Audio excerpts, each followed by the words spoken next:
ଗାଡ଼ିର ଝରକାଗୁଡ଼ିକ ଦିଆଯାଇଥିଲା।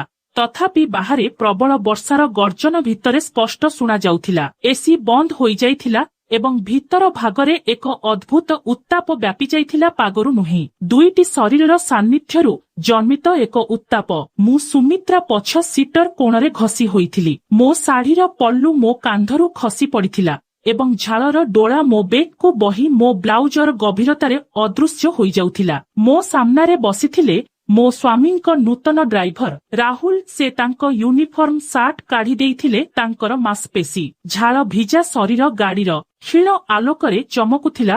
ତାଙ୍କ ଛାତିର କେଶ୍ ଝାଳ ସହିତ ତାଙ୍କ ଚର୍ମ ଉପରେ ମାଡ଼ି ଯାଇଥିଲା। ସେ ହାତ ବଢ଼ାଇ ମୋ ଆଣ୍ଠୁ ଉପରେ ତାଙ୍କ ହାତ ରଖିଲେ। ତାଙ୍କର ସ୍ପର୍ଶ ଲୁହା ପରି କଠିନ ଥିଲା। ମ୍ୟାଡାମ, ସେ ବଡ଼କାଇଲେ। ତାଙ୍କ ସ୍ୱରରେ ଏକ ଆକର୍ଷଣୀୟ ନିଶା ଥିଲା। ସାହେବ ସହରକୁ ଫେରି ଆସିଛନ୍ତି। ଯେତେବେଳେ ଏହି ଜଙ୍ଗଲରେ କେବଳ ଆମେ ଦୁଇ ଜଣ। କାରର ଇଞ୍ଜିନ ଥଣ୍ଡା ହୋଇଯାଇଥିବ, କିନ୍ତୁ ତୁମ ଭିତରେ ଜଳୁଥିବା ନିଆଁର କଣ ମୁଁ ଥରି ଯାଉଥିଲି। ମୁଁ ତାଙ୍କୁ ଦୂରେଇ ଦେବା ଉଚିତ ଥିଲା। ମୁଁ ଚିତ୍କାର କରିବା ଉଚିତ ଥିଲା। କିନ୍ତୁ ସେହି ସିଲ୍ ହୋଇଥିବା କାର ଭିତରେ ଫସି ରହିଥିବା ସେହି ଜଙ୍ଗଲ ଭିତରେ ଗଭୀର ମୋ ଭିତରେ ଭୟ ବୃଦ୍ଧି ପାଉଥିଲା ଏବଂ ମୋ ଶରୀରରେ ଏକ ଅଦ୍ଭୁତ ପ୍ରାଥମିକ ତୃଷା ଏକ ଭୟଙ୍କର ଆଭ୍ୟନ୍ତରୀଣ ଯୁଦ୍ଧରେ ଆବଦ୍ଧ ହୋଇଯାଇଥିଲା। ସେ ଧୀରେ ଧୀରେ ତାଙ୍କ ସିଟ୍ ପଛକୁ ଟାଣିନେଲେ। ଏହାଦ୍ୱାରା ଆମ ମଧ୍ୟରେ ରହିଥିବା ଦୂରତାର ଶେଷ ସ୍ତରକୁ ଲିଭାଇଦେଲେ। ଆଜି ରାତିରେ ଆମକୁ ଦେଖିବା ପାଇଁ କେହି ନାହାନ୍ତି ଏବଂ ଆମକୁ ଶୁଣିବା ପାଇଁ କେହି ନାହାନ୍ତି। ସେ ମୋ ମୁହଁ ପାଖକୁ ଆଉଜି ପଡ଼ିଲେ, ଏତେ ପାଖରେ ଯେ ତାଙ୍କର ଗରମ ନିଶ୍ୱାସ ମୋ ଓଠରେ ବାଜିଲା। ମୋତେ ତୁମର ଅନୁମତି ଦିଅ, କେବଳ ଆଜି ରାତି ପାଇଁ। ଏବଂ ତାପରେ ସେ କାରର ସେଣ୍ଟ୍ରାଲ ଲକି ବଟନ ଦବାଇଲେ। ସେ ରାତିରେ ସେହି କାରରେ ମୋ ସହିତ ଯାହା କଲେ ତାହା ତୁମର ଚର୍ମକୁ କୁଞ୍ଚିତ କରିବ। ବନ୍ଧୁଗଣ, ସେହି ଦୁର୍ଭାଗ୍ୟପୂର୍ଣ୍ଣ ରାତିରେ ମୁଁ ସେହି ଜଙ୍ଗଲରେ କିପରି ପହଞ୍ଚିଲି? କାହାଣୀଟି ସେହି ସକାଳେ ଆରମ୍ଭ ହୋଇଥିଲା। ମୋର ନାମ ସୁମିତ୍ରା। ମୋର ବୟସ 28 ବର୍ଷ। ମୋ ସ୍ୱାମୀ ଅମିତ ସହରର ଜଣେ ପ୍ରମୁଖ ରିଅଲ ଇଷ୍ଟେଟ ଡେଭଲପର। ତାଙ୍କର ଧନ ସମ୍ପତ୍ତି ଦୃଷ୍ଟିରୁ କୌଣସି ଅଭାବ ନାହିଁ। ତାଙ୍କର କେବଳ ସମୟର ଅଭାବ ଅଛି। ଆମ ବିବାହକୁ 3 ବର୍ଷ ବିତିଗଲା। ତଥାପି ଆମର ସମ୍ପର୍କ କେବଳ ଏକ କ୍ଷଣସ୍ଥାୟୀ ଅତିଥି ହୋଇଗଲା, ଯାହା ଆମ ଶୟନ କକ୍ଷର ଚାରି କାନ୍ଥ ମଧ୍ୟରେ ସୀମିତ ଥିଲା। ଅମିତ ପାଇଁ ମୁଁ ହୁଏତ ଘର ପାଇଁ ଆଉ ଏକ ମହଙ୍ଗା ସାଜସଜ୍ଜା ସାମଗ୍ରୀ ଥିଲି। ସେ ମୋତେ ଚାହୁଁଥିଲେ, କିନ୍ତୁ ସେ ମୋତେ ପ୍ରକୃତରେ ଅନୁଭବ କରିନଥିଲେ। ସେହିଦିନ ମୋତେ ମୋ ଜେଜେମାଙ୍କ ଘରକୁ ଯିବାକୁ ପଡ଼ିଲା, ଯାହା ସହରରୁ 4 ରୁ 5 ଘଣ୍ଟା ଦୂରରେ ଏକ ପାହାଡ଼ିଆ ଅଞ୍ଚଳରେ ଅବସ୍ଥିତ। ଅମିତଙ୍କର ଏକ ଜରୁରୀ ବୈଠକ ଥିଲା, ତେଣୁ ସେ ମୋ ସହିତ ଯାଇପାରିଲେ ନାହିଁ। ସୁମିତ୍ରା, ମୁଁ ଜଣେ ନୂଆ ଡ୍ରାଇଭରଙ୍କୁ ନିଯୁକ୍ତି ଦେଇଛି। ଅମିତ ଫୋନ କାଟିବା ପୂର୍ବରୁ ଫୋନ ମାଧ୍ୟମରେ କହିଲେ, ରାହୁଲ ସେ ତୁମକୁ ଛାଡ଼ିଦେବେ। ସେ ଜଣେ ଅତ୍ୟନ୍ତ ବିଶ୍ୱସ୍ତ ଯୁବକ। ମୁଁ ଯେତେବେଳେ ବାରଣ୍ଡାକୁ ବାହାରକୁ ପାଦ ଦେଲି, ମୁଁ ପ୍ରଥମ ଥର ପାଇଁ ରାହୁଲଙ୍କୁ ଦେଖିଲି। ସେ କୌଣସି ସାଧାରଣ ଡ୍ରାଇଭର ପରି ଦେଖାଯାଉ ନଥିଲେ। ସେ ପ୍ରାୟ 25 କିମ୍ବା 26 ବର୍ଷ ବୟସର ଦେଖାଯାଉଥିଲେ। ଉଚ୍ଚ, ତାଙ୍କର ରଙ୍ଗ ଧୂସର ଥିଲା ଏବଂ ଆଖି କେବଳ ତୁମ ସହିତ ମେଳ ଖାଉନଥିଲା, ବରଂ ତୁମ ଆତ୍ମାକୁ ଚାହିଁ ରହିଥିବା ପରି ମନେ ହେଉଥିଲା। ସେ ଖାକି ପୋଷାକ ପିନ୍ଧିଥିଲେ, ତଥାପି ତାଙ୍କ ହାତର ମାଂସପେଶୀ ତାଙ୍କ ସାର୍ଟର କପଡ଼ା ଉପରେ ଦୃଢ଼ ଭାବରେ ଟାଣି ହୋଇ ରହିଥିଲା। ନମସ୍ତେ ମାଡାମ, ସେ ଅଭିବାଦନ କଲେ। ସମ୍ମାନର ସହିତ ନଈ ପଡ଼ି ମୋ ପାଇଁ ଗାଡ଼ିର ପଛ ଦ୍ୱାର ଖୋଲିଲେ। ମୁଁ ଦେଖିଲି ଯେ ଯେତେବେଳେ ସେ ଦ୍ୱାର ଖୋଲା ରଖିଥିଲେ, ତାଙ୍କର ଦୃଷ୍ଟି ମୋ ମୁହଁ ଉପରେ ନ ରହି ମୋ ଶାଢ଼ୀର ପ୍ଲେଟ ଉପରେ ସ୍ଥିର ଥିଲା। ଏହା ଏତେ ତୀବ୍ର ଭେଦକ ଦୃଷ୍ଟି ଥିଲା ଯେ ମୁଁ ନିଜକୁ ଗୋଟିଏ ଶବ୍ଦ ମଧ୍ୟ ଉଚ୍ଚାରଣ କରିପାରିଲି ନାହିଁ। ମୁଁ କେବଳ ନୀରବରେ ମୋ ଆସନ ଗ୍ରହଣ କଲି।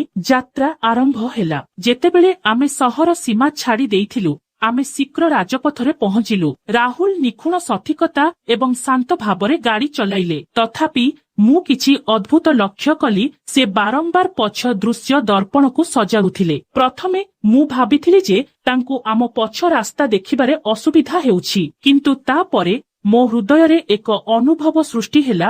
ସେ ରାସ୍ତା ଦେଖିବା ପାଇଁ ଦର୍ପଣକୁ ସଜାଡ଼ି ନଥିଲେ, ସେ ମୋତେ ଦେଖିବା ପାଇଁ ଏହାକୁ ସଜାଡ଼ିଥିଲେ। ସେହି ଦର୍ପଣ ମାଧ୍ୟମରେ ମୁଁ ତାଙ୍କ ଆଖି ଦେଖିପାରୁଥିଲି। ସେ ନିରନ୍ତର ମୋ ଆଡ଼କୁ ଚାହିଁ ରହୁଥିଲେ। ଯେତେବେଳେ ମୁଁ ମୋର ପଲ୍ଲୁ, ମୋର ଶାଢ଼ୀର ଖୋଲା ଅଶକୁ ସଜାଡ଼ି ଦେଉଥିଲି, ଦର୍ପଣରେ ତାଙ୍କ ଆଖି ମୋ ହାତର ଗତିକୁ ଅନୁସରଣ କରୁଥିଲା। ଯେତେବେଳେ ମୁଁ ପାଣି ପିଉଥିଲି, ସେ ଦେଖୁଥିଲେ କିପରି ବୁନ୍ଦାଗୁଡ଼ିକ ମୋ ଓଠରେ ଲାଗି ରହୁଥିଲା। ମୁଁ କ୍ରୋଧ ଏବଂ ଏକ ଅଦ୍ଭୁତ ଅସ୍ଥିର ଚିନ୍ତାର ମିଶ୍ରଣ ଅନୁଭବ କରୁଥିଲି। ମୁଁ ଏକ ଧନୀ ବିଶିଷ୍ଟ ପରିବାରର ବୋହୂ ଥିଲି।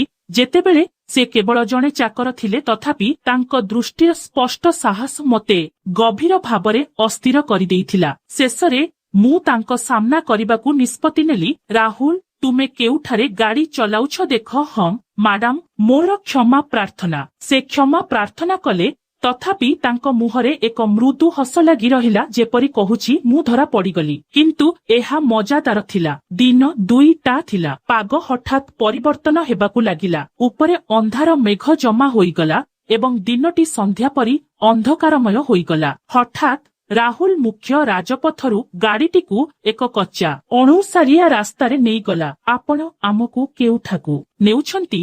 ଏହା ରାସ୍ତା ନୁହେଁ। ମୁଁ ଭୟଭୀତ ହୋଇ ପଚାରିଲି। ମ୍ୟାଡାମ, ରାଜପଥରେ ଆଗକୁ ଭୂସ୍ଖଳନ ହୋଇଛି। ଟ୍ରାଫିକ ଜାମ ବହୁତ ବଡ଼। ଏହା ଏକ ସର୍ଟକଟ। ଏହା ଜଙ୍ଗଲ ମଧ୍ୟ ଦେଇଯାଏ। ଆମେ ତଥାପି ଗୋଟିଏ ଘଣ୍ଟା ମଧ୍ୟରେ ସେଠାରେ ପହଞ୍ଚିବୁ। ସେ ଉଲ୍ଲେଖନୀୟ ଶାନ୍ତତାର ସହିତ ଉତ୍ତର ଦେଲେ। ମୋର ସନ୍ଦେହ ହେଲା। ମୁଁ ମୋର ଫୋନ ଯାଞ୍ଚ କଲି, କୌଣସି ନେଟୱାର୍କ ସିଗ୍ନାଲ ନଥିଲା। ଫେରି ଯାଅ ରାହୁଲ, ଆମେ ଟ୍ରାଫିକରେ ଅପେକ୍ଷା କରିବୁ। ମୁଁ ଜିଦ୍ ଧରିଲି। ମ୍ୟାଡାମ, ଏଠାକୁ ବୁଲିଯିବା ପାଇଁ କୌଣସି ସ୍ଥାନ ନାହିଁ। ରାସ୍ତା ବହୁତ ସଂକୀର୍ଣ୍ଣ। କେବଳ ମୋତେ ବିଶ୍ୱାସ କରନ୍ତୁ, ମୁଁ ଏଠାରେ ଆପଣଙ୍କ ସହିତ ଅଛି। ତାଙ୍କ ସ୍ୱରରେ ଏକ ଅଜବ ଭାର ଥିଲା। ମୁଁ ଏଠାରେ ଆପଣଙ୍କ ସହିତ ଅଛି। ସେ ଏପରି କହିଲେ ଯେପରି ସେ ମୋ ସ୍ୱାମୀ କେବଳ ମୋର ଡ୍ରାଇଭର ନୁହେଁ। କାରଟି ଜଙ୍ଗଲ ଭିତରକୁ ଆହୁରି ଗଭୀରକୁ ଚାଲିଗଲା। ବର୍ତ୍ତମାନ ଆମେ ଚାରିପାଖରେ ଘେରିଥିଲୁ କେବଳ ଘନ ଗଛ। ଭୂମି ଭୟଙ୍କର ଥିଲା। ଗାଡ଼ିଟି ଜୋରରେ ଝୁଲି ଝୁଲି ଉଠୁଥିଲା। ପ୍ରତ୍ୟେକ ଝଟକା ସହିତ ମୋର ଶରୀର ଦୋହଲୁଥିଲା ଏବଂ ପଛ ଦୃଶ୍ୟ ଦର୍ପଣରେ ମୁଁ ରାହୁଲଙ୍କ ଦୃଷ୍ଟିକୁ ମୋର ଗତିଶୀଳ ରୂପ ଉପରେ ନିବଦ୍ଧ ଦେଖିପାରିଲି। ଠିକ ସେହି ସମୟରେ ଏକ ମୂଷଳଧାରାର ବର୍ଷା ଆରମ୍ଭ ହେଲା। ବର୍ଷ ବର୍ଷ ଧରି ମୁଁ ଦେଖିନଥିବା ପରି ବର୍ଷା। ବାହାରେ କିଛି ଦେଖାଯାଉନଥିଲା ଏବଂ ହଠାତ୍ ଏକ ପ୍ରବଳ ଝଟକା ସହିତ ଗାଡ଼ିଟି ସ୍ଥଗିତ ହୋଇଗଲା। କଣ ହେଲା? ମୋର ହୃଦୟ ଏକ ସ୍ପନ୍ଦନକୁ ଏଡ଼ାଇ ଦେଲା। ରାହୁଲ ଇଗ୍ନିସନ କି ବୁଲାଇଲା। ଇଞ୍ଜିନ ଫୋଡ଼ି ହୋଇ ଗର୍ଜନ କଲା, କିନ୍ତୁ ଏହା ଆରମ୍ଭ ହେଲା ନାହିଁ। ଏହା ଦେଖାଯାଉଛି ଯେ ଇଞ୍ଜିନ ଅଧିକ ଗରମ ହୋଇଯାଇଛି ମ୍ୟାଡାମ, କିମ୍ବା ହୁଏତ ଆମେ କାଦୁଅରେ ଫସି ଯାଇଛନ୍ତି। ସେ କହିଲେ, ଠିକ ଅଛି, ଏହାକୁ ସଜାଡ। ମୁଁ ଚେଷ୍ଟା କରିବି। ଦୟାକରି ଗାଡ଼ି ଭିତରେ ରୁହ। ରାହୁଲ ଛତା ଧରି ବାହାରକୁ ପାଦ ଦେଲେ। ସେ ବନେଟ୍ ଖୋଲିଲେ। ବର୍ଷା ଏତେ ପ୍ରବଳ ଥିଲା ଯେ 2 ମିନିଟ୍ ମଧ୍ୟରେ ସେ ସମ୍ପୂର୍ଣ୍ଣ ଓଦା ହୋଇଗଲା। ତାଙ୍କ ୟୁନିଫର୍ମ ତାଙ୍କ ଶରୀରରେ ଲାଗିଗଲା। ସେ ଭିତରକୁ ଫେରି ଆସି ଡ୍ରାଇଭର ସିଟ୍ରେ ବସିଲେ। ସେ ଜୋରରେ ନିଶ୍ୱାସ ନେଉଥିଲେ। ତାଙ୍କ କେଶରୁ ପାଣି ଟୋପା ଟୋପା ଟପକୁଥିଲା। ସେ ତାଙ୍କର ଓଦା ସାର୍ଟ ଖୋଲିବାକୁ ଲାଗିଲେ। କି ତୁମେ କଣ କରୁଛ? ସେ ମୁହଁ ଫେରାଇଲେ। ମାଫ କରନ୍ତୁ ମ୍ୟାଡାମ, ବହୁତ ଗରମ ହେଉଛି ଏବଂ ମୋର ପୋଷାକ ଓଦା। ମୁଁ ଥଣ୍ଡା ଧରିବି। ଯଦି ଆପଣଙ୍କର କିଛି ଆପତ୍ତି ନାହିଁ, ତେବେ ମୁଁ ମୋର ସାର୍ଟ ଖୋଲିପାରିବି କି? ସେ ଏପରି ପଚାରିଲେ ଯେପରି ଏହା ଦୁନିଆର ସବୁଠାରୁ ସାଧାରଣ କଥା। ମୁଁ କଣ କହିପାରିବି? ମୁଁ ନା ହମ କହିଲି। ନା ନା। ସେ ତାଙ୍କ ସାର୍ଟ ଖୋଲିଦେଲେ। ଏବେ ସେ କେବଳ ତାଙ୍କ ଅଣ୍ଡର ସାର୍ଟ ପିନ୍ଧିଥିଲେ। ତାଙ୍କ ଝାଳ ଏବଂ ବର୍ଷାର ମିଶ୍ରିତ ବାସ୍ନା ଗାଡ଼ିର ଭିତର ଭାଗକୁ ପୂର୍ଣ୍ଣ କରିଦେଲା। ବନ୍ଧୁମାନେ, ଏକ ନିର୍ଜନ ଜଙ୍ଗଲ, ମୂଷଳଧାରାରେ ବର୍ଷା, ଏକ ବନ୍ଦ ଗାଡ଼ି ଏବଂ ଜଣେ ଯୁବକ ଅର୍ଦ୍ଧନଗ୍ନ ଡ୍ରାଇଭର। ଆପଣ ନିଶ୍ଚିତ ଭାବରେ ମୋର ମନର ଅବସ୍ଥା କଳ୍ପନା କରିପାରିବେ। ମୋର ହୃଦୟ ଫସି ରହିଥିବା ପକ୍ଷୀ ପରି ଫସି ଯାଉଥିଲା। ଏହା କେବଳ ଏକ ସଂଯୋଗ ଥିଲା ନା, ଏହା କୌଣସି ଗଭୀର ଷଡ଼ଯନ୍ତ୍ରର ଅଂଶ ଥିଲା। ଯଦି ଆପଣ ଏପର୍ଯ୍ୟନ୍ତ କାହାଣୀରେ ସସ୍ପେନ୍ସ ଏବଂ ଭୟ ଅନୁଭବ କରିଛନ୍ତି, ଦୟାକରି ଏହି ଭିଡିଓରେ ଲାଇକ୍ ବଟନ ଦବାନ୍ତୁ। ଆମେ କିଛି ସମୟ ପାଇଁ ନୀରବ ରହିଲୁ।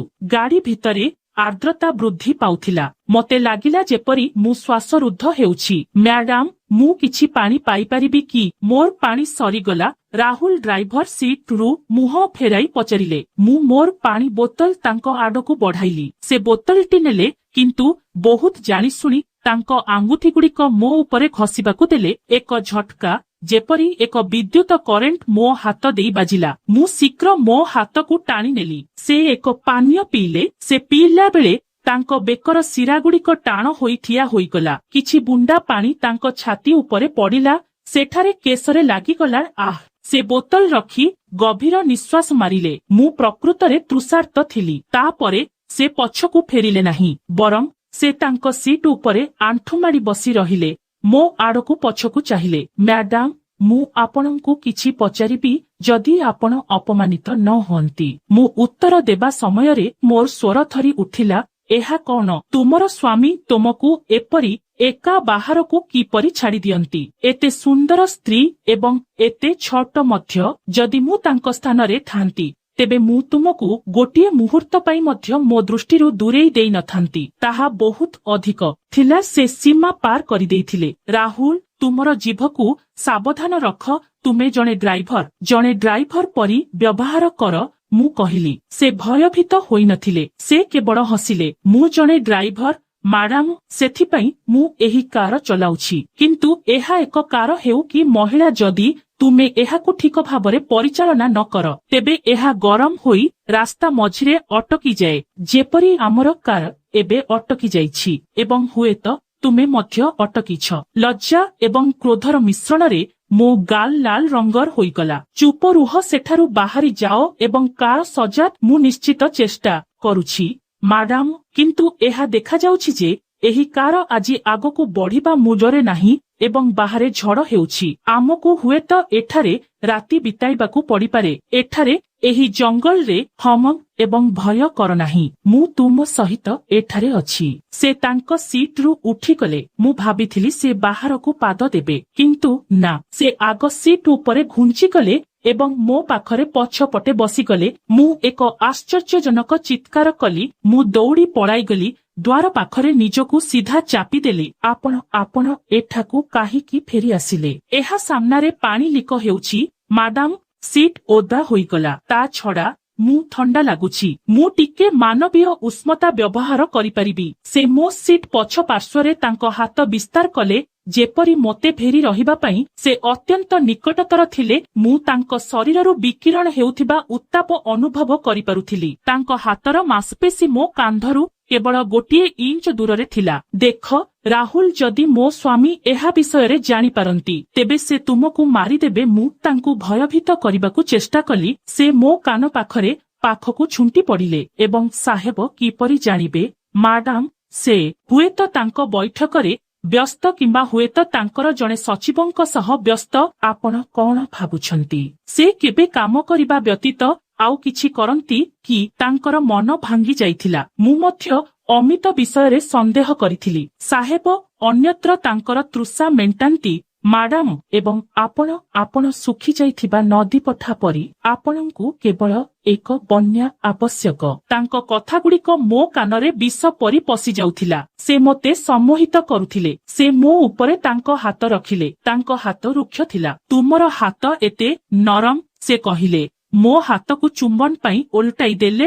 ମୁଁ ସ୍ତବ୍ଧ ହୋଇ ନୀରବ ହୋଇଗଲି। ମୁଁ ତାଙ୍କୁ ଚାପୁଡା ମାରିବା ଉଚିତ ଥିଲା, କିନ୍ତୁ ମୋର ଶରୀର ସହଯୋଗ କରିବାକୁ ମନା କରୁଥିଲା। ବର୍ଷ ବର୍ଷ ଧରି କୌଣସି ପୁରୁଷ ମୋତେ ଏପରି ଦେଖିନଥିଲେ, ମୋତେ ଏପରି ଛୁଇଁଲେ। ସେ ମୋ ଆଖିରେ ଅସହାୟତାର ଏକ ରୂପ ଦେଖିଲେ ଏବଂ ଏହାକୁ ସମ୍ମତି ପାଇଁ ଭୁଲ କଲେ। ମୁଁ ଜାଣେ ତୁମେ ମଧ୍ୟ ଏହା ଚାହୁଁଛ, ସେ ଫୁସଫୁସ କରି କହିଲେ। ସେ ମୋର ଅନ୍ୟ ହାତକୁ ମଧ୍ୟ ଧରି ମୋତେ ତାଙ୍କ ପାଖକୁ ଟାଣିନେଲେ। ଆମ ମଧ୍ୟରେ ଆଉ କୌଣସି ଦୂରତା ରହିଲା ନାହିଁ। ରାହୁଲ, ନା, ଏହା ଭୁଲ। ମୁଁ ଦୁର୍ବଳ ସ୍ୱରରେ କହିଲି। କିଛି ଭୁଲ ନାହିଁ ସୁମିତ୍ରା ମ୍ୟାଡାମ। ହୃଦୟ ଯାହା ଚାହୁଁଛି ତାହା କିପରି ଭୁଲ ହୋଇପାରେ? ସେ ଗୋଟିଏ ହାତ ମୋ କଟି ଉପରେ ଏବଂ ଅନ୍ୟଟି ମୋ ବେକ ପଛରେ ରଖିଲେ। ସେ ମୋର କେସ୍ ଖୋଲିଦେଲେ। ତୁମେ ବହୁତ ସୁନ୍ଦର। ସେ ମୋତେ ଚୁମ୍ବନ କରିବାକୁ ଭିତରକୁ ଝୁଣ୍ଟି ପଡ଼ିଲେ। ମୁଁ ତରଳି ଯାଉଥିଲି। ମୁଁ ଆଖି ବନ୍ଦ କରିଦେଲି। ଠିକ ସେହି ସମୟରେ ତାଙ୍କର ଦୃଷ୍ଟି ହଠାତ୍ ମୋ ଶାଢ଼ୀର ପଲ୍ଲୁ ତଳେ ମୋ ଅଣ୍ଟାରେ ଥିବା ଚାବି ଗୁଚ୍ଛ ଉପରେ ପଡ଼ିଲା। ସେହି ଚାବିଗୁଡ଼ିକ ମୋ ଜେଜେମାଙ୍କ ପୈତୃକ ଘରର ସେଫ୍ ଚାବି, ଯେଉଁଥିରେ ଲକ୍ଷ ଲକ୍ଷ ଟଙ୍କାର ପୁରୁଣା ଅଳଙ୍କାର ଥିଲା। ତାଙ୍କ ଆଖିର ଭାବ ମୁହୂର୍ତ୍ତକରେ ବଦଳିଗଲା। କାମନା, ଲୋଭ ଏବଂ ନିଷ୍ଠୁରତାର ସ୍ଥାନ ନେଇଗଲାର ମୋତେ କିସ୍ ଦେବା ପରିବର୍ତ୍ତେ ସେ ତାଙ୍କ ମୁହଁକୁ ମୋ କାନ ପାଖକୁ ଆଣିଲେ ଏବଂ ସେ ଏପରି ଶବ୍ଦ କହିଲେ ଯାହା ମୋର ରକ୍ତକୁ ଥଣ୍ଡା କରିଦେଲା। ସେ କହିଲେ, ସୁମିତ୍ରା ମ୍ୟାଡାମ, ପ୍ରେମ କେବଳ ଏକ ବାହାନା। ମୁଁ ପ୍ରକୃତରେ କେବଳ ସେହି ଧନ ହାତକୁ ନେବାକୁ ଚାହୁଁଛି। ଏବେ ସେହି ଚାବିଗୁଡ଼ିକୁ ଚୁପଚାପ ଦିଅ ଏବଂ ମୁଁ ଯାହା କରିବାକୁ ଚାହୁଁଛି ତାହା ମୋତେ କରିବାକୁ ଦିଅ। ନଚେତ୍ ଏହି ଜଙ୍ଗଲରେ କେହି ତୁମର ଶବ ମଧ୍ୟ ପାଇବେ ନାହିଁ। ମୁଁ ଆଖି ଖୋଲିଦେଲି। ମୁଁ ଚିତ୍କାର କରିବାକୁ ଯାଉଥିଲି, କିନ୍ତୁ ସେ ମୋ ପାଟି ଉପରେ ତାଙ୍କର ଭାରି ହାତ ଚାପି ଧରି ମୋତେ ପୁଣି ସିଟ୍ ଉପରେ ବସାଇଦେଲେ। ସେ ତାଙ୍କ ପକେଟରୁ ରାମପୁରୀ ଛୁରୀ ବାହାର କରି ମୋ ଗଳାରେ ଚାପିଦେଲେ। ଆଉ ଶବ୍ଦ ନାହିଁ। ଏବେ ପ୍ରକୃତ ଖେଳ ଆରମ୍ଭ ହୁଏ। ଅନ୍ଧାର ଘନ ଥିଲା, ବର୍ଷାର ଗର୍ଜନ ଥିଲା ଏବଂ ମୋ ବେକରେ ସେହି ଥଣ୍ଡା ଛୁରୀ ଥିଲା। ବନ୍ଧୁଗଣ, ମୁଁ କିପରି ସେହି ଡ୍ରାଇଭର ପଶୁଠାରୁ ମୋର ଜୀବନ ଏବଂ ମୋ ସମ୍ମାନ ରକ୍ଷା କରିପାରିଲି? ସେ କେବଳ ଜଣେ ଡକାୟତ ଥିଲେ? ନା, ଏହା ପଛରେ ମୋର ସ୍ୱାମୀ ଅମିତ ଥିଲେ। ତାହା କଣ? ଏକ ହାତ ଥିଲା। ସେହି ବନ୍ଦ ଗାଡି ଭିତରେ ପରବର୍ତ୍ତୀ ଘଟଣା ଆପଣଙ୍କୁ ସମ୍ପୂର୍ଣ୍ଣ ସ୍ତବ୍ଧ କରିଦେବ। ରାତିର ଅନ୍ଧାରରେ ସେହି ବନ୍ଦ ଗାଡି ଭିତରେ ମୋର ନିଜ ନିଶ୍ୱାସ ନେବାର ଶବ୍ଦ ଏକ ପ୍ରଚଣ୍ଡ ଝଡ଼ଠାରୁ କମ ଅନୁଭବ ହେଉନଥିଲା। ଏକ ଥଣ୍ଡା ଧାରୁଆ ଛୁରୀ ମୋ ଗଳାରେ ଚାପି ହୋଇ ରହିଥିଲା ଏବଂ ମୋ ସାମ୍ନାରେ ରାହୁଲଙ୍କ ମୁହଁ ଥିଲା। ଏକ ମୁହଁ ଯାହା ଆଉ ମଣିଷ ପରି ଦେଖାଯାଉନଥିଲା, ବରଂ ରାକ୍ଷସୀ ପରି ଦେଖାଯାଉଥିଲା। ତାଙ୍କ ଆଖିରେ ଆଉ ପ୍ରେମର କୌଣସି ଅଭିନୟ ନଥିଲା, ବରଂ ସେମାନେ ଏକ ଭୋକିଲା ଗଧିଆର ନିଷ୍ଠୁରତାରେ ଚମକୁଥିଲେ। ମୋ କାନ ପାଖକୁ ଝୁଣ୍ଟି ପଡ଼ି ତାଙ୍କ ଦୁର୍ଗନ୍ଧ ମୋ ଚର୍ମ ଉପରେ ଗରମ ହୋଇ ସେ ଫୁସ୍ ଫୁସ୍ କରି କହିଲେ, ସୁମିତ୍ରା ମ୍ୟାଡାମ, ମୋର ସେହି ଚାବିଗୁଡ଼ିକ ନିଶ୍ଚୟ ରହିବ। ମୁଁ ସେଗୁଡ଼ିକୁ ନେଇଯିବି ଗୋଟିଏ ନା ଗୋଟିଏ ଉପାୟରେ, କିନ୍ତୁ ଏପରି ସୌନ୍ଦର୍ଯ୍ୟକୁ ଅକ୍ଷୁଣ୍ଣ ରଖିବା ପାପ ହେବ। ବାହାରେ ବର୍ଷା ହେଉଛି, ରାସ୍ତା ଅବରୋଧ ହୋଇଛି, ଆମ ଆଗରେ ସାରା ରାତି ଅଛି। ପ୍ରଥମେ ମୁଁ ମୋର ତୃଷା ମେଣ୍ଟାବି, ତାପରେ ସେଫ୍ର। ତାଙ୍କର ଗୋଟିଏ ହାତ ମୋ ବ୍ଲାଉଜର ହୁକ ପାଖକୁ ପହଞ୍ଚିଲା। ମୁଁ ସଙ୍ଗେ ସଙ୍ଗେ ଅନୁଭବ କଲି ଯେ ଆଜି କାନ୍ଦିବା କିମ୍ବା ନିବେଦନ କରିବା କୌଣସି ଲାଭଦାୟକ ହେବ ନାହିଁ। ଏହି ବ୍ୟକ୍ତି ମୋତେ ଲୁଟିବା ପରେ ମୋତେ ଜୀବିତ ଛାଡ଼ିବ ନାହିଁ, କାରଣ ମୁଁ ତାର ମୁହଁ ଦେଖିଥିଲି। ମୁଁ ପୋଲିସକୁ କହିବି, ମୋର ମୃତ୍ୟୁ ଅନିବାର୍ଯ୍ୟ ଥିଲା ଏବଂ ଯେତେବେଳେ ଜଣେ ମଣିଷ ଅନୁଭବ କରେ ଯେ ସେମାନେ ମରିବାକୁ ଯାଉଛନ୍ତି, ସେମାନଙ୍କର ଭୟ ସମ୍ପୂର୍ଣ୍ଣ ଭାବରେ ଉଭାନ ହୋଇଯାଏ। ମୋ ଭିତରେ ଶକ୍ତିର ଏକ ଅଦ୍ଭୁତ ଲହରୀ ଜାଗ୍ରତ ହେଲା। ମୁଁ ମୋ ଆଖିକୁ ଲୁହରେ ପୂର୍ଣ୍ଣ କରିଦେଲି ଏବଂ କାର୍ଯ୍ୟ କରିବାକୁ ଲାଗିଲି। ମୁଁ ମୋର ଶରୀରକୁ ଦୁର୍ବଳ କରିଦେଲି, ଯେପରି ମୁଁ ସମ୍ପୂର୍ଣ୍ଣ ଆତ୍ମସମର୍ପଣ କରିଦେଇଛି। କମ୍ପିତ କଣ୍ଠରେ ମୁଁ କହିଲି, ଠିକ ଅଛି ରାହୁଲ, ମୁଁ ପ୍ରସ୍ତୁତ। ସର୍ବୋପରି ଅମିତ ମୋତେ କେବେ ପ୍ରେମ ଦେଇନାହିଁ। ଯଦି ମୁଁ ଯେକୌଣସି ପ୍ରକାରେ ମରିବାକୁ ଯାଉଛି, ତେବେ ମୁଁ ଯିବା ପୂର୍ବରୁ କେବଳ ଥରେ ଜଣେ ପୁରୁଷର ପ୍ରେମ ଅନୁଭବ କରିପାରେ। କିନ୍ତୁ ଦୟାକରି ସେହି ଛୁରୀଟିକୁ କାଢ଼ିଦିଅ। ଏହା ମୋତେ ଭୟଭୀତ କରେ। ମୋର କଥା ଶୁଣି ରାହୁଲ ସ୍ତବିତ ହୋଇଗଲେ। ତାଙ୍କ ମୁହଁରେ ବିଜୟର ଏକ ଝଲକ ବ୍ୟାପିଗଲା। ସେ ମୋ ଗଳାରୁ ଛୁରୀ ଉଠାଇ କାରର ଡ୍ୟାସବୋର୍ଡରେ ରଖିଲେ। ଏହା ଠିକ ସେହି ମୁହୂର୍ତ୍ତ ଥିଲା ଯାହାକୁ ମୁଁ ଅପେକ୍ଷା କରିଥିଲି। ସେ ମୋତେ ଚୁମ୍ବନ କରିବାକୁ ଲାଗିଲା। ମୁଁ ମୋର ସମସ୍ତ ଶକ୍ତି ଏକତ୍ର କଲି। ମୁଁ ତାଙ୍କ ସବୁଠାରୁ ଦୁର୍ବଳ ସ୍ଥାନରେ ମୋର ଆଣ୍ଠୁକୁ ପୂର୍ଣ୍ଣ ଶକ୍ତିରେ ଚାପିଦେଲି। ତାଙ୍କ ଓଠରୁ ଏକ ଦବି ଯାଇଥିବା ଯନ୍ତ୍ରଣାଦାୟକ ଚିତ୍କାର ବାହାରି ଆସିଲା। ତାଙ୍କ ଆଖି ସେମାନଙ୍କ କଣ୍ଟାରୁ ବାହାରି ଆସିଲା। ଯନ୍ତ୍ରଣାରେ ଦ୍ୱିଗୁଣିତ ହୋଇ ସେ ସିଟ୍ ଉପରେ ପଡ଼ିଗଲେ। ମୁଁ ଗୋଟିଏ ମୁହୂର୍ତ୍ତ ମଧ୍ୟ ନଷ୍ଟ କଲି ନାହିଁ। ମୁଁ ଡ୍ୟାସବୋର୍ଡରୁ ଛୁରୀଟି କାଢ଼ି ଆଣି ଗାଡ଼ିର ଦ୍ୱାର ଖୋଲିଦେଲି। ବାହାରେ ପ୍ରବଳ ବର୍ଷା ହେଉଥିଲା। ଅନ୍ଧାର ଘନ ଏବଂ ଅଭେଦ୍ୟ ଥିଲା। ଜଙ୍ଗଲରେ ବନ୍ୟ ପ୍ରାଣୀମାନେ ଅଦ୍ଭୁତ ଭୟଙ୍କର ଶବ୍ଦ କରୁଥିଲେ। ତଥାପି ସେହି ଜଙ୍ଗଲ ମୋତେ ଗାଡ଼ି ଭିତରେ ବସିଥିବା ପଶୁ ଅପେକ୍ଷା ସୁରକ୍ଷିତ ମନେ ହେଉଥିଲା। ଖାଲି ପାଦରେ ମୁଁ କାଦୁଅ ଭିତରକୁ ଡେଇଁ ପଡ଼ି ଜଙ୍ଗଲ ଆଡ଼କୁ ଅତ୍ୟଧିକ ଦୌଡ଼ିବାକୁ ଲାଗିଲି। ମୋର ପାଦ କାଦୁଅରେ ବୁଡ଼ି ଚାଲିଗଲା। ମୋର ତଳିରେ ତୀକ୍ଷ୍ଣ ପଥର ବାଜିଲା, କିନ୍ତୁ ମୁଁ କୌଣସି ଯନ୍ତ୍ରଣା ଅନୁଭବ କଲି ନାହିଁ। ମୁଁ କେବଳ ଜାଣିଥିଲି ଯେ ମୋତେ ଦୌଡ଼ିବାକୁ ପଡ଼ିବ। ମୋ ପଛରୁ ମୁଁ ରାହୁଲଙ୍କ ଗର୍ଜନ ଶୁଣିଲି, ସେଠି ଛିଡ଼ା ହୁଅ କୁକୁର। ସେ ମୋ ପଛରେ ଆସୁଥିଲା ଏବଂ ସେ ମୋ ଅପେକ୍ଷା ଦ୍ରୁତ ଥିଲା। ମୁଁ ଏକ ଘନ ବୁଦା ପଛରେ ଲୁଚି ରହିଲି। ମୋର ହୃଦୟ ଏତେ ଜୋରରେ ଧଡ଼ୁଥିଲା ଯେ ମୁଁ ଭୟ କରୁଥିଲି ଯେ ରାହୁଲ ଏହାର ଶବ୍ଦ ଶୁଣିବ। ମୁଁ ମୋ ହାତ ମୋ ପାଟି ଉପରେ ରଖିଲି। ରାହୁଲ ଅଳ୍ପ ଦୂରରେ ଠିଆ ହୋଇଥିଲା। ତାଙ୍କ ହାତରେ ସେ ଏବେ ଏକ କାର ରେଞ୍ଚି ଧରିଥିଲେ। ସେ ତାଙ୍କ ଟର୍ଚ୍ଚଲାଇଟର ବିମ ସାହାଯ୍ୟରେ ଅଞ୍ଚଳକୁ ସ୍କାନ କରୁଥିଲେ। ଝିପିଝିପି ବର୍ଷାରେ ମଧ୍ୟ ତାଙ୍କର ଭିଜା ଶରୀର ଏବଂ ରକ୍ତାକ୍ତ ଆଖି ତାଙ୍କୁ ମୃତ୍ୟୁର ଦେବତା ପରି ଦେଖାଯାଉଥିଲା। ତୁମେ କଣ ଭାବୁଛ ତୁମେ କେଉଁଠାରେ ଲୁଚିବ ମୋର ପ୍ରିୟ? ମୁଁ ତୁମ ଶରୀରର ବାସ୍ନା ପାଇପାରିବି।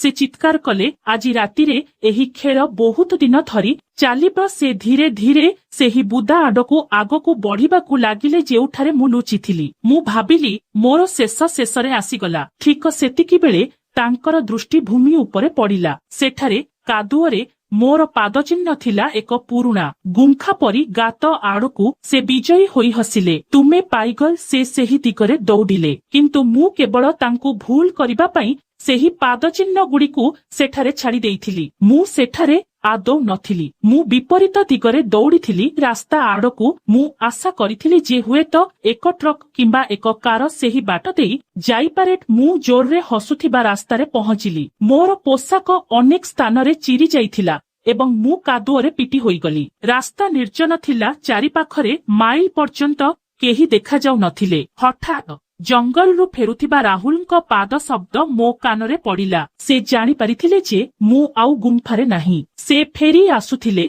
एवं एथर से पूर्व अपेक्षा आहुरी क्रोधित थिले। मोर आखि रास्ता कड़रे पड़िथिबा एक बड़ पत्थर उपरे पड़िला। मु जानी पारिली जे दौड़ी पळाइबा काम करिबो नाही, मते युद्ध करिबाकू पड़िबो। मु हातरे सेही भारी पत्थरकू धरी एक गछ पछरे लुचि रहिली। राहुल रास्ता उपरे उभा हेला। तांकर टर्च लाइट रश्मि को आगकू पछकू घुंचाइला। जेतेबेले से मो गछ पाख देई गला, मु मोर समस्त शक्ति को एकत्र करी जय मां काली चित्कार कली एवं पत्थरटीकू तांक मुंड उपरे बादेई देली। एक जंत्रणादायक शब्द हेला। से टळमळ होई सेहिठारे कादुओरे मुहम माड़ी पड़ीगला। से जंत्रणारे कई पड़ी उठिबाकू चेष्टा कला, किंतु मु पुणी सेही पत्थरटीकू तळकू आनिली। एथर तांक हातरे तांक हाथ छिंडी कला। से जंत्रणारे चित्कार कला। मु तांक निज छुरीकू जाहाकू मु एबे मो हातरे धरिथिली तांक गळारे चापी देली। हल नाही। मु सिही परी गर्जन कली। राहुल जी किछि मुहूर्त पूर्वरु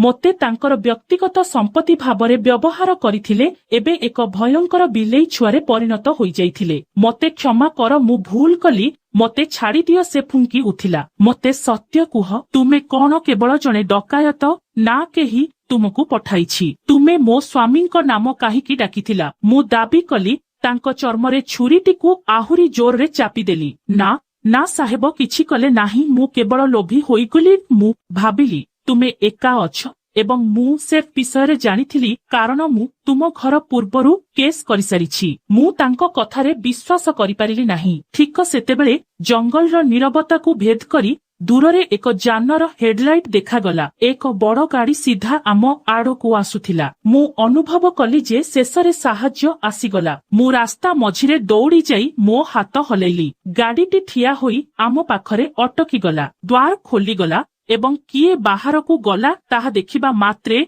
मो हाथरू छुरी खसीगला। एहा मो स्वामी अमित। तांको सहित 2 जण पुलिस अधिकारी थिले। मु दौड़ी जाई अमितकू मो हाथ फोपाड़ी देली। अमित, मोते बंचाओ। एही ड्राइवर। से मु अनियंत्रित कांदिबारे लागिली एवं मु कांदिबाकू लागिली। मु निरापद अनुभव कली। मो स्वामी आसी पहुंचिथिले, किंतु अमित मोते आलिंगन कले नाही, बरं से मोते दूरेई देले। तांकर भाव प्रवणता पत्थर भली ठंडा थिला। से पुलिस अधिकारी मानंकू इंगित कले। अधिकारी माने राहुलंकू हाथ कड़ी पिंधाइले। अमित तांको पाखकू चलीगले। राहुल जंत्रणारे कांदुथिले। अमित राहुलंको मुहरे एक जोरदार चापुड़ा मारिले। तुमे हाड़ भंगा, मु तुमको कौन करिबाकू कहिथिली एवं तुमे प्रकृतरे कौन कल? राहुल जेउ उत्तर देइथिला ताहा मो पाद तळु माटी भांगी पकाइला। महाशय, तुमे मोते जहा करिबाकू कहिथिल मु ठीक ताहा कली। तुमे ही कहिथिल जे मु माडामंकू जंगलकू नै जिबा उचित, तांकू डराइबा उचित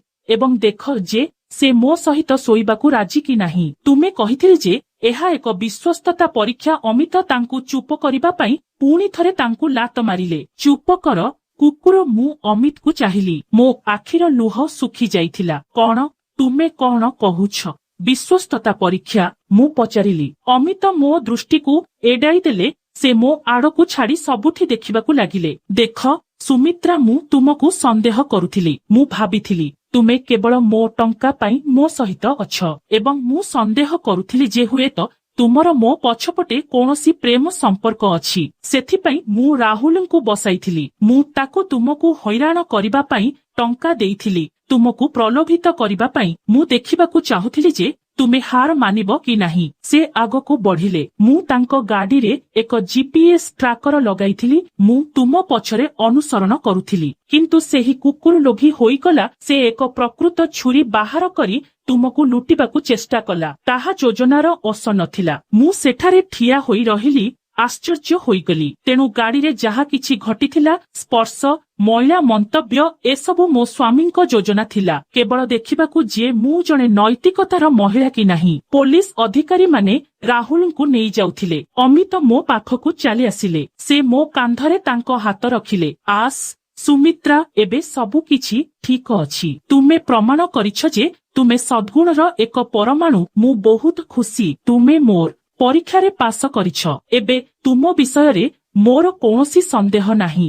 ଆସ୍ ଘରକୁ ଯିବା। ସେ ହସିବାକୁ ଚେଷ୍ଟା କଲେ। ମୋ ଭିତରେ କ୍ରୋଧ ଜ୍ୱାଳାମୁଖୀ ପରି ଫୁଟି ଉଠିଥିଲା। ମୁଁ ଜୋରରେ ଅମିତର ହାତକୁ ମୋ କାନ୍ଧରୁ ଛାଡ଼ିଦେଲି। ଅମିତର ଗାଲରେ ଏକ ଜୋରଦାର ଚାପୁଡ଼ା ବାଜିଲା। ପୋଲିସ ଅଧିକାରୀମାନେ ମଧ୍ୟ ଚାହିଁ ରହିବାକୁ ଅଟକିଗଲେ। ଏକ ପରୀକ୍ଷା? ତୁମେ ମୋତେ ପରୀକ୍ଷାରେ ପକାଇଲ? ମୁଁ ଚିତ୍କାର କଲି। ଜଣେ ମହିଳା ଯିଏ 3 ବର୍ଷ ଧରି ଏହି ଚାରି କାନ୍ଥ ଭିତରେ ବନ୍ଦୀ ହୋଇ ତୁମକୁ ଅପେକ୍ଷା କରି ରହିଥିଲେ, ଯିଏ ତୁମର ଉଦାସୀନତାର ପ୍ରତ୍ୟେକ ଉଦାହରଣକୁ ସହ୍ୟ କରିଥିଲେ ଏବଂ ତୁମେ ତାଙ୍କର ବିଶ୍ୱସ୍ତତା ପରୀକ୍ଷା କରୁଥିଲ ଏବଂ ଜଣେ ଗୁଣ୍ଡାକୁ ପରିଶୋଧ କରି କମ ନୁହେଁ। ଯଦି ମୁଁ ଆଜି ମରିଯାଇଥାନ୍ତି ତେବେ କଣ ହୋଇଥାନ୍ତା?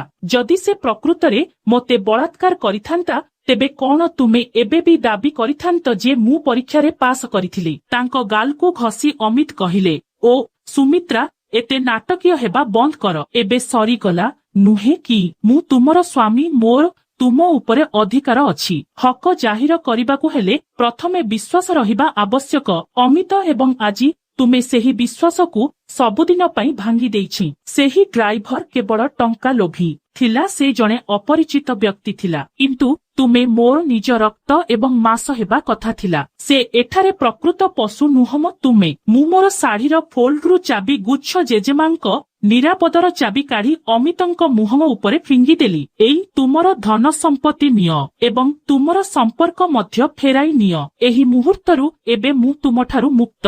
ସୁମିତ୍ରା, ମୂର୍ଖ ହୁଳ ନାହିଁ। ରାତିର ଏହି ସମୟରେ ତୁମେ କେଉଠିକୁ ଯିବାକୁ ଚାହୁଁଛ? ଅମିତ ଚିତ୍କାର କଲା। ମୁଁ ପୋଲିସ ଅଧିକାରୀମାନଙ୍କ ଆଡ଼କୁ ମୁହଁ ଫେରାଇଲି। ଇନ୍ସପେକ୍ଟର, ମୋତେ ପରବର୍ତ୍ତୀ ସହରକୁ ଲିଫ୍ଟ ଦରକାର। ଏବଂ ହଁ, ଏହି ଡ୍ରାଇଭର ସହିତ ମୁଁ ମୋ ସ୍ୱାମୀଙ୍କ ବିରୁଦ୍ଧରେ ମଧ୍ୟ ଏକ ଏଫ୍ଆଇଆର୍ ଦାୟର କରିବାକୁ ଚାହୁଁଛି। ତାଙ୍କ ସ୍ତ୍ରୀଙ୍କ ଜୀବନକୁ ବିପଦରେ ପକାଇବା ଏବଂ ମାନସିକ ନିଷ୍ଠୁରତା ସୃଷ୍ଟି କରିବା ପାଇଁ। ଇନ୍ସପେକ୍ଟର ଅମିତଙ୍କୁ ଚାହିଁଲେ, ତାପରେ ମୋ ଆଡ଼କୁ ଫେରି ଆସିଲେ। ଆସ୍ ମ୍ୟାଡାମ, ମୁଁ ପୋଲିସ ଜିପ୍ ଉପରକୁ ଚଢ଼ିଗଲି। ଅମିତ ଝିପି ଝିପି ବର୍ଷାରେ ଠିଆ ହୋଇ ମୋ ପଛରେ ଚିତ୍କାର କରି ଚାଲିଲା। ଗାଡ଼ିଟି ଚାଲିଗଲା। ମୁଁ ପଛକୁ ଚାହିଁଲି ନାହିଁ। ବନ୍ଧୁଗଣ, ପ୍ରେମରେ ସନ୍ଦେହର କୌଣସି ଉପଚାର ନାହିଁ ଏବଂ ଯେଉଁ ସ୍ୱାମୀ ନିଜ ସ୍ତ୍ରୀକୁ କେବଳ ପରୀକ୍ଷା କରିବା ପାଇଁ ଅନ୍ୟ ପୁରୁଷଙ୍କ ହାତରେ ସମର୍ପଣ କରେ, ସେ ସ୍ୱାମୀ ବୋଲି କହିବାର ଯୋଗ୍ୟ ନୁହେଁ। ମୁଁ କଣ ଅମିତଙ୍କୁ ଛାଡ଼ି ଠିକ କାମ କରିଥିଲି? ନା, ମୁଁ ତାକୁ କ୍ଷମା କରିଦେବା ଉଚିତ ଥିଲା। ତଳେ ଥିବା ମନ୍ତବ୍ୟ ବିଭାଗରେ ଆପଣଙ୍କର ମତାମତ ନିଶ୍ଚିତ ଭାବରେ ସେୟାର କରନ୍ତୁ ଏବଂ ଯଦି ଆପଣ ମୋର ସାହସର ପ୍ରଶଂସା କରୁଛନ୍ତି ତେବେ ଏବେ ଏହି ଚ୍ୟାନେଲକୁ ସବସ୍କ୍ରାଇବ କରନ୍ତୁ।